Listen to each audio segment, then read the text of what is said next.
कादंबरी प्रकाशित झाली होती, सुलतानी कथा लोकांना आवडली होती, स्टाईलचा पोवाडा लोकप्रिय झाला होता. या पार्श्वभूमीवर अण्णा रशियाला गेल्यानंतर त्यांचे प्रचंड प्रमाणात स्वागत झाले. त्यांनी मुंबईची लावणी लिहून वास्तवाच्या भीषणाच्या मुंबईचे दर्शन घडवले. फकीरा कादंबरीच्या 16 त्यांनी गुण त्या आंतरराष्ट्रीय स्तरावर मान्यता प्राप्त झाल्या. जगातील आणि भारतातील 27 भाषांमध्ये अण्णाभाऊंचे साहित्य हे प्रकाशित झाले. थोडस स्वार्थप्रेम लागताच अण्णाभाऊंची लेखणी विकसित झाली.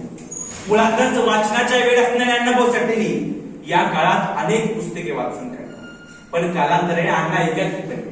तसेच ते लिहित राहिले, उपासमार काढत राहिले. अवतीभोवती जमलेल्या भुतावळ्यांनी त्यांना अक्षरशः नकाविले. खरी खुरी प्रेमाची माणसं या दुर्दैवी जीवन संघर्षात आजारी अवस्थेत दुरावली. अण्णाभाऊंची प्रकृती खालावली. अखेर महाराष्ट्र समाज कल्याण खात्याने त्यांना एक प्लॉट दिला. 350 रुपये मासिक मानधन दिले. पण अण्णाभाऊंच्या हातातील नातेवाईकांनी तो प्लॉट गेलतून करून फुकून टाकला. अण्णाभाऊंच्या स्वकीयांनी अण्णाभाऊंचा पुरा लिखाला. अखेर बदलात झाली. या श्रेष्ठ अभिनेत्याने त्यांना वाटेगावात आणून सोडले. मित्रांची कमी जास्त मत पोहोचत राहिली. जाई आणि भागुबाई या त्यांच्या बहिणींनी त्यांना दवाखान्यात ठेवले. पण अण्णाभाऊंची खालावलेली प्रकृती सुधारू शकली नाही.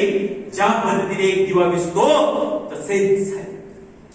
एक कुंड पावसाळ्यात रविवार दिनांक 18 जुलै 1969 रोजी अण्णाभाऊंचे निधन झाले.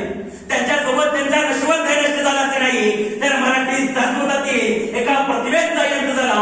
असा एक लोकोत्तर समाज सुधारक, बेजेच्या राजकारणी रसिक राजा, कीर्तिवंत, रचनात्मक कार्याचा दीपस्तंभ, स्वप्रकाशाचे आदिशिल्पकार, अपार स्मरणशक्तीचा कारागीर, अर्थात सर्वसामान्यांचा सर्वमान्य लोकप्रिय म्हणजे लोकशाहीर अण्णाभाऊ साठे यांना मी शतशः अभिवादन करतो. आणि जाता इतकंच म्हणतो, जगणारी ती माणसे होती, जगवणारा तो साहित्यिक होता. स्वतःच्या कुटुंबाला विसरून समाजासाठी लढणारे एकमेव साहित्य सम्राट लोकशाहीर अण्णाभाऊ साठे होते. एकमेव साहित्य सम्राट लोकशाहीर अण्णाभाऊ साठे होते.